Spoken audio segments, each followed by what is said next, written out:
George Kittle. Oh, Mr. Funbags, George Kittle. Listen, I like George as a guy, but as a fantasy player, I don't know. He's very up and down, and he's always hurt. No one should want to draft George Kittle. I'm having a bad day. It's about time that I get my way. Steamrolling whatever I see. Despicable me. George Kittle, the tight end one. The guy I just said was up and down and is injury prone, has stayed healthy, and has only played consistently well. Like, why do I even try? George Kittle is such a weird example because I've just kind of in my head assumed he's injury prone. I didn't know that Christian McCaffrey and Debo and Ayuk were all going to miss time. Still, George Kittle is putting on and making me look like a damn idiot. Fuck. What'd I say about Brock Bowers? I do not want Brock Bowers this season. I don't. He's on the Raiders, dude. I don't think there's a lot of tight end depth. So, like, yeah, I missed on Bowers too, and I feel bad about it because he's good. He's really good.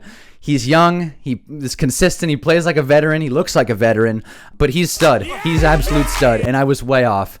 Somewhere along the way, I got it in my head that first-round tight ends are really bad, and you can't count on them as rookies. I wonder where that came from. And, I just didn't want to draft Bowers. My league nemesis drafted him, and now he's in first and I'm in last. I'm not even kidding.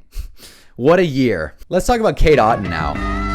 There's only one beer left. Rappers screaming all in our ears like we're deaf.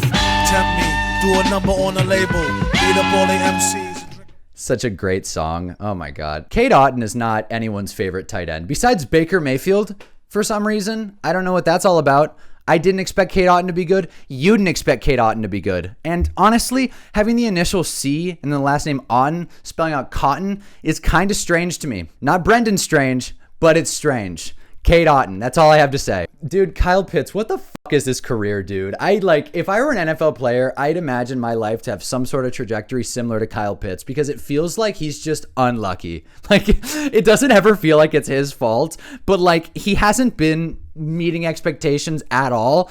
Yet this year he's doing okay, just good enough to where you don't feel bad about the pick, but still not reaching that Kyle Pitts ceiling on this Atlanta offense. Unlucky. Desmond Ridder and Arthur Smith.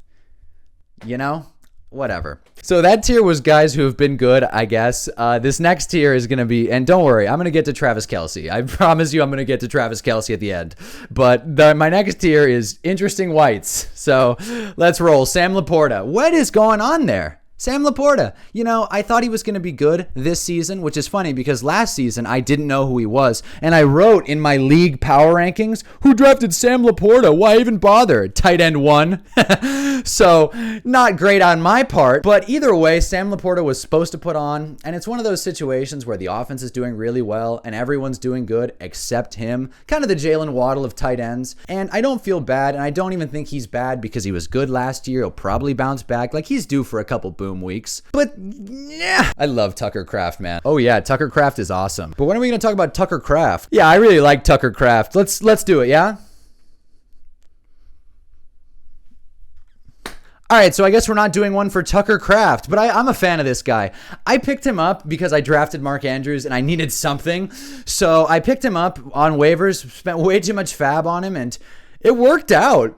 I didn't expect it to. Don't worry, my team's still terrible. He played a crucial role in my single fantasy win. So Tucker Kraft, you've got a fan in me, friend. Up next, Mike Gesicki. Really? We're going to do one for Mike Gesicki? Okay, Mike Gesicki, everyone.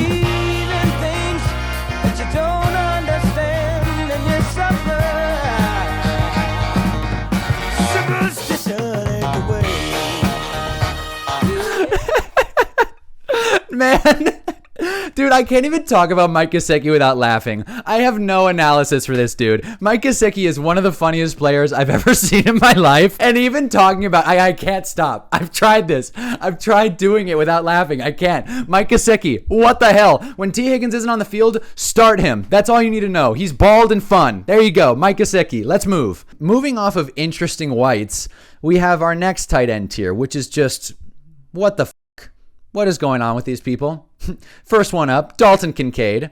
I don't know what it is. I expected him to be better. He's a first-round pick tight end, and he's on the Bills, and they're doing really well. It feels like everything's working out for Dalton, and it doesn't seem like there's a lot of mouths to feed around him, unlike Sam Laporta. So he's just kind of not doing anything for no reason. I thought Dawson Knox was off the team.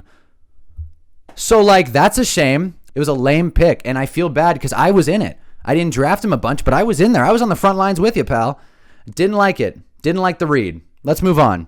Taysom Hill. Oh, my fucking God. All right. I wrote this in my script. I'm going to say it. Taysom Hill is the black tar heroin of tight ends. I had to read it. After I wrote it, I had to read it. It's spot on. If you know someone that consistently rosters Taysom Hill, check on them, please. Like, that's a tough ride, okay? And if you're a person that consistently rosters Taysom Hill, you rock, buddy, because that is awesome, dude. I can't. I tried it and I couldn't. I got off the train. And you know, somewhere across the month of December, he's going to have like a 2-3 touchdown game because the Saints like to be weird in December. Yeah, so I filmed this video before Taysom Hill went for 42 points against the Browns. I just want the record to show that I called it. I'm not lying to you. That's not my game. I called it. But like, yeah, Taysom Hill is not a tight end. He's not even a human being at this point. I don't understand him at all. His cap hit is huge. Okay. All right. Let's do this last one. Okay. So you've probably been waiting for this one. I said I'm going to talk about Kelsey, and I'm going to, but I'm closing with him. I've got one more big hitter tight end. The last one in the WTF tier. Who else could it be? Trey McBride. No, I'm just kidding. It's Mark Andrews. Coochie down to the socks like I'm Biggie Papa. Baby. Keep your girl head in my Tommy box. Mark fucking Andrews. Basically the whole reason I made this video. I've been trying to rip on tight ends since week 1 when I saw Isaiah Likely take my 3rd round pick's entire career. Now that's my fault for drafting a player who's coming off a horrendous injury. It's my fault for drafting a guy who was in a car accident in August. That's on me. But could John Harbaugh have said something? Could someone have let me know? Because now Mark Andrews is putting on, but you know you sat him for like 2 of those boom weeks, so it really doesn't feel that great, and now he's playing like a regular tight end. He's completely plateaued. I'm pissed, dude. I drafted him in the 3rd round. I was between Lamar Jackson and Mark Andrews because I was at the turn. I was going to draft them both. I was going to do the stack. And then I was like, you know what? I had Lamar and Mark Andrews last season, and I took last, so I don't want to do that this year. So I'm going to take Mark Andrews, and I'm going to take Neighbors, and I'm going to pass on Lamar Jackson, which was like you're listening to me right now. Is that not the dumbest thing I could have done? And by the Lamar Jackson, that guy? Yeah, that's my league nemesis, by the way. The same dude who has Bowers? Yeah, got him. Nice. Mark Andrews has been the bane of my existence this year. Him and the Giants, dude, have really, really buried me. I'm not going to lie to you. I said last week about how I've had a shitty couple of weeks. It starts and stops with Mark Andrews consistently. This dude is one of one. What the hell, man? Just what the hell? We were buddies. 2021 Mark Andrews? Look at this. How do you even do that? Mark Andrews, you broke my heart. You broke my heart.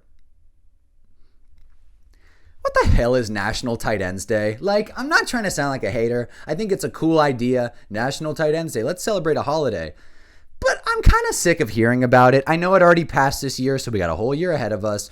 But there's something about the NFL Instagram page posting, "Touchdown, Eric All Jr. He did it for his family on National Tight Ends Day." And it's like, kind of cornball. Like, no one gets it, right? It cannot be just me. Comment below if you understand what the hell National Tight Ends Day is, because I sure as don't. So why'd I make this video? Just to complain? No, I actually have a point to make, because I was trying so hard to find some sort of pattern with how tight ends are, and I got it.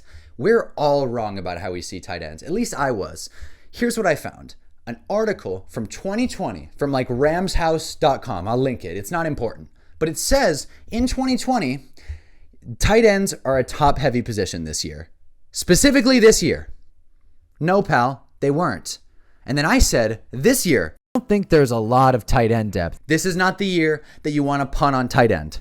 And I feel that way every single season, because we've convinced ourselves, at least I have, that tight ends are this mystical top heavy creatures. And it's all because of Travis Kelce. That's right. It's Kelce's fault. Let's hit it. Let's Get the pitchforks, guys. It's Kelsey's fault.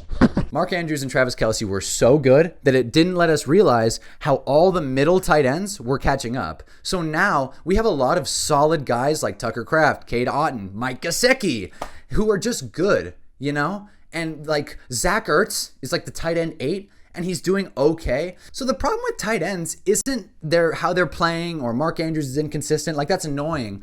But I think we've all been wired to think of tight ends as there's 3 at the top and then the rest can fuck off. And that's not the right way to do it. Honestly, it's felt like tight ends are really leveling the playing field. So if next draft, I know it's November when I'm releasing this video, but next year, you can wait on tight end. I'm not saying not to draft the elite guys, but I'm saying you can ride with a David Njoku. That's fine. It's the middle has never been stronger for tight end. So even though Travis Kelce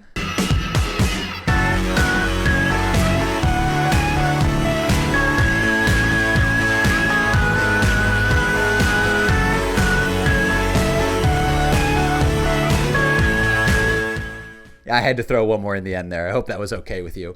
Travis Kelce is really good, or at least he was. I mean, this year has been kind of weird. The middle is growing. That's my whole point. So that was the whole point of this video. Tight ends are so crazy, and it's a hell of a drug drafting a tight end high. If you do it, you probably likely will regret it, because I did this year with Mark Andrews, and a lot of people did with Laporta, and Kelsey's kind of been a bummer. But Kittle's good. Kittle is good. Kittle is good. What about Baker Mayfield? How are we feeling about him? So thank you for watching. I appreciate it always. Comment your most frustrating tight end moment of your life. I would love to hear them, because mine is this year. Mark Andrews this year. That's mine. I take it. So that's it. I'm going to try and guess your favorite team. Indianapolis Colts. Like if I was right. That's it.